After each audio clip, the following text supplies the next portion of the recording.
Nós estamos recebendo agora um amigo da casa, o doutor Thomas Ivazaki, que é psicólogo. Sempre que sobra um tempinho na agenda dele, ele passa por aqui para conversar conosco, para nos ensinar, para trazer um pouco mais de conhecimento sobre essa área que é tão vasta e tão importante. E hoje a pauta é o especial Black Friday. Tá chegando.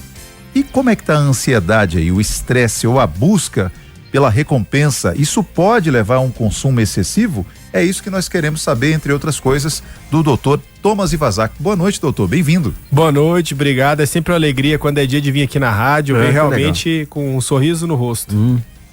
E o consumo excessivo? Como identificar se eu estou consumindo muito ou pouco? Quais os indícios que me levam a crer que eu estou sendo alguém consumista, doutor?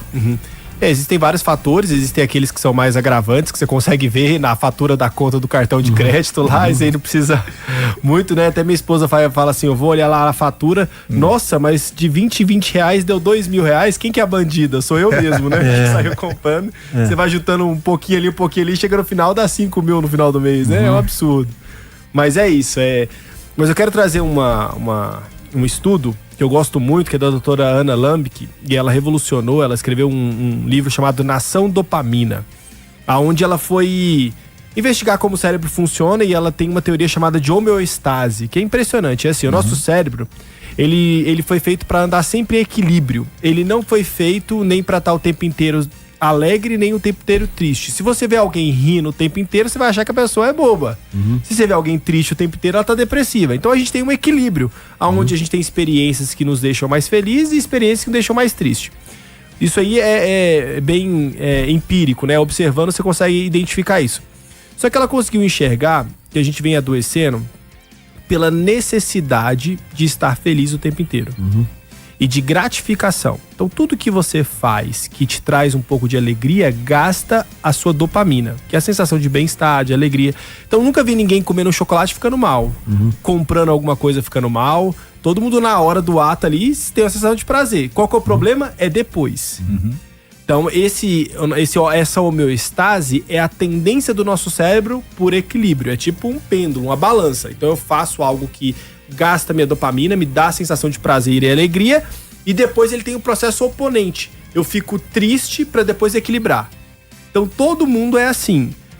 Qual que é o problema? Às vezes eu vou danificando a balança. Se eu vou tendo muito estímulo ali de felicidade, eu vou elevando o nível, eu vou precisando de mais coisas para sentir feliz e o tempo inteiro.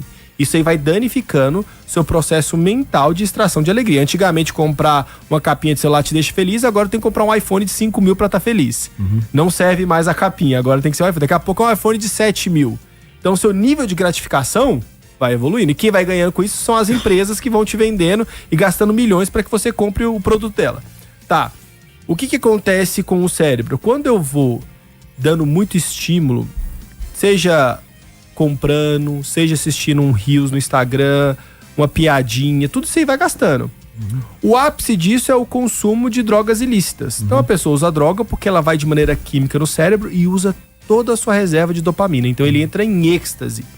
O que acontece logo em seguida? Nem se ele ganhar na Mega Sena ou nascer um filho, ele fica feliz. Ele quebra a balança. Isso se chama alostase. Então ele fica um tempo até o cérebro dele conseguir repor essa reserva de dopamina para que ele consiga extrair felicidade de coisas simples. Então eu falo isso, para você extrair felicidade de coisas simples, exige uma vida muito dedicada e equilibrada. Caso contrário, eu não consigo mais extrair felicidade de coisas simples. Tem um termo muito usado, né? Parece que ultimamente ele tá meio esquecido, é a busca da tal felicidade, né? A tal felicidade. O que estimula a pessoa nessa busca, doutor, né? Por que é que a pessoa está sempre motivada e às vezes confunde a felicidade com a sensação de ter e de poder, né? Do campo de vista material, inclusive, né? O camarada só é feliz se ele tiver uma casa boa, um carro bom, né? Se tiver um salário bom, né? Se tiver... E como é que é isso? Isso começa na infância, se chama treinamento. Então, o ideal é que os pais... E aí, a dificuldade, às vezes os pais, nem eles se encontraram. E a gente só dá aquilo que a gente tem. Eu tô fazendo parte de um movimento que é mundial, já tá em mais de 100 países. Chama O Mundo Precisa de um Pai. Isso. E ele vai dizer que um dos maiores problemas é a orfandade, né? A falta de paternidade. E aí, com a falta de treinamento, eu vou precisando desenvolver o sentimento de pertencimento e valor. Então, o que essa geração de hoje faz? Só pra vocês entenderem. Antigamente era muito difícil você crescer na vida. Você tinha que passar por uma faculdade, conseguir um emprego. Hoje não, a internet possibilitou muita gente conseguir cortar esse caminho de uma faculdade, ter acesso à informação e correr atrás. Qual que é o problema? É que eles estavam sem identidade em casa, tá? Os pais falharam na transmissão do que é valor e princípios e identidade. Aparece uma propaganda de uma Ferrari e a propaganda vende pra ele que se ele comprar aquela Ferrari, todo mundo vai valorizar ele. Ele vai ser um homem de respeito pelo que ele tem, não pelo que ele é. Então ele põe a cabeça naquilo, se esforça, faz o que é legal, o que é ilegal, o que puder fazer pra poder alcançar lá e ter aquilo que a propaganda vendeu pra ele. Qual que é o problema? Manter é mais difícil do que chegar. Quando ele chega lá, ele fica escravo de manter aquele padrão. E aí aquela propaganda não vendia, não mostrava que aquilo ali ia trazer gente interesseira, ia trazer pessoas oportunistas, você tinha que pagar IPVA.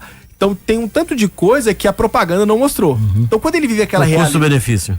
Quando ele vive aquela realidade, ele fica pior ainda. Alcancei o que eu almejei, mas não tive a felicidade. Ou a felicidade durou muito pouco. Mas o que ele estava atrás de verdade? Sentimento de pertencimento e valorização. Que se ele tivesse recebido em casa pelos pais, mesmo de família simples, que desse pra ele, ele conseguiria estar bem em toda e qualquer situação que ele se encontrasse. Então eu sei extrair felicidade de coisas simples. Então tá difícil porque às vezes ele vê o pai se matando todos os dias pra ir trabalhar, infeliz. Aí ele fala assim, eu não quero ter uma vida igual do meu pai, não. Eu quero ter a felicidade. E aonde que eu adquiro a felicidade? É do dinheiro. Essa é a conclusão lógica, mas não é. É de ferramentas saudáveis para eu extrair felicidade do relacionamento e do vínculo. É daí que eu extraio felicidade. Só que como você não tem muitos adultos conseguindo fazer isso não é o suficiente, então eu vou atrás de outras coisas. Aí ele se torna presa fácil para propaganda, para caminhos ilegais, pela falta de pertencimento e valorização. Nesse estudo do Mundo Precisa de um Pai, eles mostram 80%, 90% dos homens que estão em cadeia, droga, em disfunções, ausência paterna. E é engraçado o senhor falar isso porque não é só... Desde hoje, por causa dessa montanha de informação que a gente tem, né? Então, uma criança, por exemplo, ela tá assistindo uma televisão hoje, se você não tomar cuidado, tem lá 15 propagandas de brinquedos, de coisas que ela pode adquirir. E aí ela vai virar pra mãe, pro pai, vai falar eu quero assim, aquilo. Compra aquilo. O pai vai falar, não posso porque isso custa caro. Mas meus amiguinhos têm, mas ali na propaganda tá. Então já começa do berço, né? Tem uma frase que eu tô usando bastante que é, quando você dá o celular pro seu filho, você não dá acesso ao seu filho ao mundo, você dá acesso ao mundo ao seu filho. Isso. Então o mundo que começa a ter acesso ao seu filho. E o mundo quer o quê? Vender pra ele. Então eles vão gastar milhões, bilhões em estratégias em como pegar o emocional da criança, para que eles consumam e a empresa lucre. Então a ideia é essa. E aí por isso que os pais têm que estar sempre antenados para entender como é que isso funciona. Vou só finalizar essa questão da homeostase, que também o inverso é positivo. Então quando você faz algo que te dá prazer, depois você tem uma leve inclinação a algo ruim, depois ele equilibra. Como que funciona isso? Por exemplo, você fica o dia inteiro vendo série no Instagram, série no Netflix. Como é que os jovens ficam depois que ficam o dia inteiro assistindo série? Com preguiça, vontade de ficar no sofá, de não fazer nada. Isso. Ficam mais pra baixo. Se acomoda, ainda. né? Por quê? Porque ele gastou a reserva de alegria dele. Então ele não consegue extrair alegria de outras coisas. Então ele precisa um tempo até o cérebro recuperar para ele ter energia e disposição. Só que o cérebro ele faz o oposto também. Quando você faz algo que você não quer fazer, que te dá um pouco de dor, de situação não favorável, depois ele equilibra positivamente. Então, por exemplo, você tem um trabalho que você não gosta de fazer, que é chato. Você fala, puxa vida, que trabalho é chato. Na hora que você termina, como é que você fica? Não, terminei, ufa, ainda bem que eu terminei esse trabalho. Até que enfim. Você não tá com vontade de ir na academia, ou de correr, fazer atividade física. Cara, mas eu vou. Porque adulto faz o que precisa, não o que quer. Aí quando você termina uma corrida, uma atividade física e toma um banho, a sensação, ela é ótima. De dever cumprido, o seu corpo ele libera dopamina, endorfina. Então você fica com sensações muito boas e prazerosas. Por quê? Porque você fez algo que você não queria fazer, mas que logo na frente trouxe um benefício. Então essa sensação de realização, o ser humano deveria aprender a fazer isso. Teve um teste na década de 80, 90, nos Estados Unidos foi com marshmallow, aqui no Brasil é com chocolate.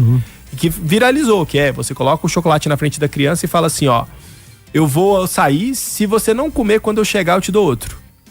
E aí fizeram com as crianças, metade comeu e a outra metade conseguiu esperar, quando o adulto voltou, ganhou o segundo. E eles acompanharam essas crianças ao longo da vida e perceberam que as que esperavam foram muito mais bem-sucedidas do que as que comiam. Por quê? Porque eu sei adiar o prazer pro futuro e colher algo melhor no futuro. Eu não como o futuro no presente. O senhor falou Então aí, eu né? tenho o autocontrole, o domínio de controlar os meus impulsos, que é o que a gente tá falando. O consumismo é o quê? Uma falta de controle dos impulsos. E eu tô querendo fazer um impulso por quê? Porque eu não tô bem e se eu comprar agora eu vou me sentir melhor. Só que dura pouco e depois vem a conta e a fatura. Aí eu tô pior do que antes. Nós estamos conversando aqui com o Dr. Thomas Ivazak, ele é psicólogo, né? E parceiro aqui da casa. O senhor falou agora há pouco sobre a figura paterna, né? Sobre o pai, não é? E Isso. a gente vê, tem pais de vários Sim. modelos, né? Agora, tem aquele pai que é preocupado com o bem-estar da família. Ele faz o que pode, o que não pode. Ele fala, eu tenho que ter uma casa boa, tenho que ter um bom plano de saúde, eu tenho que ter uma boa escola para meu filho e tal, porque eu não tive isso e eu não quero mais. Esse pai, ele tem limites? Como é que ele deve dirigir a vida dele? Infelizmente, eles não desenvolveram e não trataram os traumas e educam os filhos pautado naquilo que faltou pra eles na infância. Então eles Isso. querem se realizar nos filhos, tá? Então, essa famosa frase de vou dar para meus filhos aquilo que eu não tive. A pergunta é, quem disse que seus filhos querem o que você não teve? É verdade. Tá? Então ele começa a ir num trabalho, numa corrida exaustiva de poder proporcionar para a família o que ele não teve. Qual que é o problema? Que às vezes ele esquece de olhar muitas coisas que a família precisa que ele não tá enxergando e ele não tá dando. Que é tempo de qualidade, que é ali a presença, palavras de afirmação, demonstração de afeto. Então isso são coisas que não são faladas. E aí o pai corre, o povo antigamente era treinado os homens para trabalhar fora e trazer o material para casa. O provedor. Só que assim, isso aí mudou muito rápido, porque antigamente você não tinha essa gama de ofertas de propaganda, Consumo, porque né? não tinha televisão, não tinha internet. Então a sua realidade era muito limitada. A geração passada começou a ter isso, por quê? É a história de quase todo pai e avô aqui, né? Aquela história que uma pessoa na cidade tinha televisão, reunia todo mundo lá pra assistir da janela o jogo ali, ou ganhava o videogame, todos iam pra lá. E eu cresci querendo, quando eu crescer eu quero ter, não quero que meu filho passe e ter que ficar indo pro vizinho assistir TV. De favor. Só que eu deixo de valorizar coisas importantes, sabe? Que não precisa de dinheiro, que é isso que eu tô falando. A gente tá deixando de dar o que é de graça. Que é tempo de qualidade. Daí tinha um outro lado também, né, doutor? A gente socializava, né? Exatamente. Através dessa falta, a gente ganhava outra coisa. Tem isso também. É. E aí hoje não, hoje nós estamos no individualismo, né? Que cada um tem o seu. Na casa todo mundo tem um iPhone, um celular e cada um assiste um programa na hora que quer. Então você não tem que todo mundo sentar junto, assistir junto, compartilhar. Agora você assiste, depois é eu, dividir. Então nós estamos vivendo a sociedade com a incapacidade de entrar em consenso. Agora, quando é o momento da pessoa perceber, né, que precisa de limites, né? Fala, não, eu acho que estou, né? Estou extrapolando, né? Estou indo além do limite, né? Isso é possível acender essa luz amarela na pessoa? O principal é, primeiro, ela ter noção de propósito e a motivação pelo qual ela vai consumir, tá? Às vezes a pessoa pode consumir pouco, mas a motivação é ruim. Então ela tem que entender qual que é a motivação. E aí você tem vários cenários, tá? Desde trauma, que é o que eu falei, a pessoa não teve na infância e quer dar pro filho que ela não teve, mas o filho tá querendo outras coisas. Pô, pai, eu queria que você fosse me ver jogar futebol. Eu não quero que você me dê um videogame. Se você fosse jogar futebol comigo, eu tava mais feliz. É verdade. E aí, às vezes, o pai tá lá trabalhando exaustivamente pra dar o videogame. Tá achando que ele vai se sentir feliz por causa disso. Então nós estamos tendo isso. Nós estamos tendo outras coisas, por exemplo, já vi casos, por exemplo, por conta de trauma, o empresário, toda vez que ele iria dobrar a empresa de faturamento, de crescimento, ele fazia alguma coisa errada que a empresa entrava em momentos ruins. Que ela ficava devendo, caía e ele tinha que dar a volta por cima de novo. Quando foi analisar, ele tinha um tio que tinha muito dinheiro, que era arrogante, que era soberbo. E ele internalizou que se ele ficasse rico igual o tio, ele ia ser igual ao tio. Então ele se auto-sabotava pra não ficar igual ao tio. Enquanto ele não tratou isso, ele toda vez se auto-sabotava pra não prosperar. Tem uma segunda coisa que é a lealdade ao sistema familiar. Então, se eu venho de uma família que a renda econômica é baixa, eu vou ter dificuldade de romper. Muitas vezes, porque no meu inconsciente, se eu romper e subir de nível econômico, eu fico distante da minha família. Então eu me auto-saboto pra ficar no mesmo nível, pra ficar junto com a minha família. mesmo tendo potencial para ir muito além. Então, se eu não trato essas coisas, isso vai atrapalhando o meu desenvolvimento. Então, o que você perguntou é, qual a motivação? As pessoas vivem muito no automático. Então, elas vão fazendo as coisas e elas não têm percepção da motivação pelo qual elas fazem aquilo. Muitas vezes é reconhecimento, validação, pertencimento, suprir uma crise ali. A gente sabe disso, vários casos, por exemplo, de pais divorciados. O filho fica com a mãe, o pai só vê final de semana. Aí o pai vê final de semana, você acha que o pai vai querer confrontar o filho ou vai querer só bajular o filho pra poder ter o carisma, o amor, e aí ele acaba não exercendo a função dele, mima o filho e devolve pra mãe mimado. Aí a mãe fica como a ruim, porque tem que pôr limite. Exato. Então, o divórcio traz essas situações, que aí você vai treinando essa criança, e eu sempre falo, a criança, você ensina instruindo, educando e amando. O adulto é mais com dor. Porque o ser humano, ele tem a tendência a defender o que ele aprendeu primeiro. Não importa se tá certo ou errado.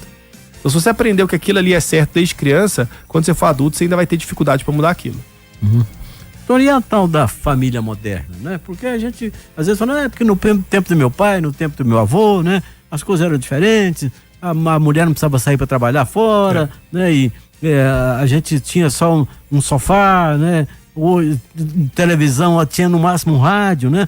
Hoje, cada quarto que você chega, cada cômodo da casa tem uma televisão, tem um rádio, tem computador, né? Tem iPhone, tem bifone, tem tanto fone, é fone para todo lado, né? É muito conforto, é muita tecnologia. Isso atrapalha, né? O a chamada família normal, entre aspas, como é que é? Atrapalha e ajuda. A questão é ferramenta. O problema é que tudo isso evoluiu muito rápido e os pais não acompanharam o nível de ferramenta para poder acompanhar essa tecnologia. Então lá atrás, quando surgiu o celular, todo mundo começou a dar celular pro filho, achando que não tinha problema. Hoje, a pediatria mundial fala que é um prejuízo enorme cognitivo para as crianças, podendo desenvolver até TDAH e autismo. Mas aí muitos já foram de cobaia na frente. Então a gente não conseguiu acompanhar. Então os pais têm que correr atrás, estarem atentos e presentes para eles identificarem o que está prejudicando. Então nada melhor do que um pai e uma mãe alinhados com um propósito para eles estarem sensíveis ao que está acontecendo. O problema é quando o pai tá aqui trabalhando muito, alheio às coisas que tá acontecendo em casa, a mãe às vezes tá trabalhando, o filho tá numa escola integral, às vezes fica com babá, ou às vezes quando os pais estão em casa, eles não têm ferramenta pra alinhar no casamento. Tem então argumento, né? Aí eles não estão sensíveis a ver os prejuízos. Aí manda pra um psicólogo, por exemplo. Gente, é muito difícil um psicólogo ele conseguir remediar as disfunções de uma família. Aí os psicólogos infantis estão lotados para remediar os traumas que os pais estão causando. Pela ausência, pela falta de ferramenta. Então os pais precisam correr atrás mesmo, não tem jeito. Educar filho dá trabalho demais, mas também é uma das maiores bênçãos da vida. Claro, com certeza. É o ônus do bônus, né? Não tem jeito, você não tem... O senhor falou aí sobre a questão da pessoa... Tem uma frase muito engraçada que assim, todo passo para frente você deixa alguma coisa para trás. Não tem como, você tem que desprender de alguma coisa. Eu vou falar aqui sobre a questão da aprovação. Hoje em dia a gente vê que tem um cenário muito propício aí, muita gente querendo aprovação, procurando aprovação de alguma forma. É aprovação na internet, é aprovação do colega do trabalho, é aprovação do chefe, é aprovação da esposa, do marido. Eu tenho que ser um marido, parece que tem um modelo de esposo que eu tenho que ser, que está meio que já pré-estabelecido na internet. Ou se a mulher olha para alguém que está lá na internet e fala, meu esposo podia ser desse jeito, ou então o marido olha, podia ser assim. Como lidar com essa aprovação, ou então esse padrão excessivo de aprovação e viver uma vida mais, respirar mais tranquilo e levando a coisa... Tem um livro que chama O Lugar Mais Seguro da Terra. E ele vai dizer que o lugar mais seguro da Terra é dentro de uma comunidade saudável. É feito por um psicólogo americano. Então, o melhor caminho é você estar em convívio com pessoas saudáveis, espiritualmente, emocionalmente, socialmente. Que aí, nesse ambiente, você consegue proteger os seus filhos contra a influência externa e o seu casamento também. Então, por exemplo, dependendo da amizade, ela pode influenciar no divórcio ou você manter no casamento. Se você está com dificuldade no casamento, você vai com a pessoa errada compartilhar o desafio, se ela já não liga pra família, fala, separa, não passa por isso não. Agora, se você tá por uma pessoa que já venceu essa fase, ela fala assim, não, isso aí vai passar. Então, mediante o que você ouvir, você vai tomar uma atitude. Verdade. Então, o ambiente que você tá vai favorecer ou ele vai dificultar muito a sua vida. Só que é difícil hoje construir esses ambientes. Então, eu falo pros pais, aí tem pai que às vezes não, acha difícil, né? Uma vez eu atendi um paciente de 15 anos, chegou no consultório já ouvindo aquele funk pesadão. E aí eu falei assim, olha, música é cultura, ou a falta dela. Então, ele com 15 anos ouvindo esse tipo de música, o que você espera que ele vai estar fazendo daqui nos próximos anos, né? Aí ele falou, meu filho começou a ouvir isso aí quando ele começou a ir para aquela escola ali e tal. Falei, mas quem matriculou ele lá? Ele foi sozinho? Então os pais são responsáveis por proporcionar um ambiente de influência. Fala, tem que ficar babado de marmanjo de 15 anos? Ou você escolhe. Depois você quer buscar ele na biqueira ou você quer buscar ele na escola? Então a responsabilidade são dos pais. E aí é o que eu falo, treinamento. E a grande maioria dos pais não estão tendo treinamento. Eles estão fazendo da cabeça o que eles receberam dos pais deles ou o que eles assimilaram da criação deles. Esse é o padrão de referência. E aí muitos pais hoje estão nervosos com os filhos, falando, eu já te dou muito mais do que eu recebi do meu pai. Você deveria ser grato, porque eu não tinha videogame, eu não tinha casa, eu não tinha piscina, eu não tinha tudo.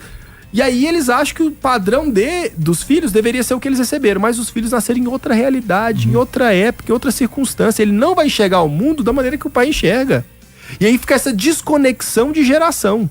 O pai fala uma coisa, os filhos entendem outra. Então, se os pais não mudarem a mentalidade, reconhecerem a fraqueza e buscar a ferramenta que eles não têm, a coisa não vai andar.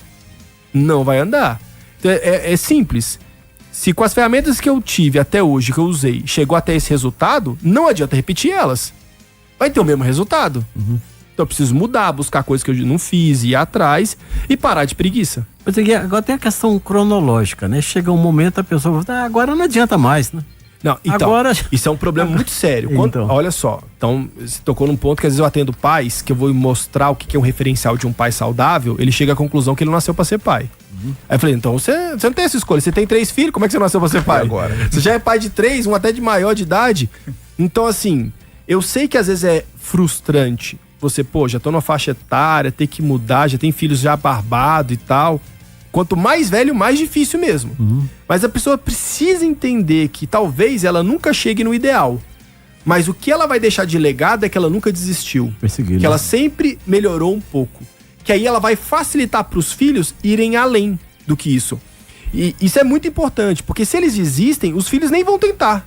Poxa, se meu pai, que é mais velho, mais experiente, desistiu, vou nem tentar. Então é muito importante que eles perseverem e eles deixem esse legado de constante melhora, de não desistência, para que eles facilitem para a próxima geração. Senão eles vão estar sempre dificultando. Bom, doutor, tem muito assunto. O assunto rende, o assunto é bom, é rico. Mas, 6h58, você acredita já? Acredito. A gente queria agradecer mais uma vez, Eu doutor. que agradeço. Thomas Ivazak, Quando é que você vai voltar aqui, doutor? Por favor. Vamos marcar. Vamos marcar. Vamos pedir a nossa Muito produção. legal. Vai Muito, entrar em contato com o senhor, com mesmo. certeza, pra gente conversar mais. Tinha mais coisa, eu tava aguardando aqui. Tem umas perguntas na manga aqui. São boas também pra gente. Nossa audiência também, eu tenho certeza que quer perguntar muitas coisas. Seja sempre bem-vindo, viu? Obrigado. Muito legal. 6h59. Estamos finalizando aqui mais uma edição do nosso X da Questão, sempre agradecendo a você, que é o nosso ouvinte querido e mais importante do mundo e nos acompanha todos os dias. Muito obrigado sempre por seu carinho e por sua audiência. Este é o X da Questão. Rádio Imprensa. Boa noite, Nilton Pereira. Boa noite para você, Ed Venturini, William Rocha, todos da nossa equipe, e em especial ao ouvinte imprensa 104,9 FM.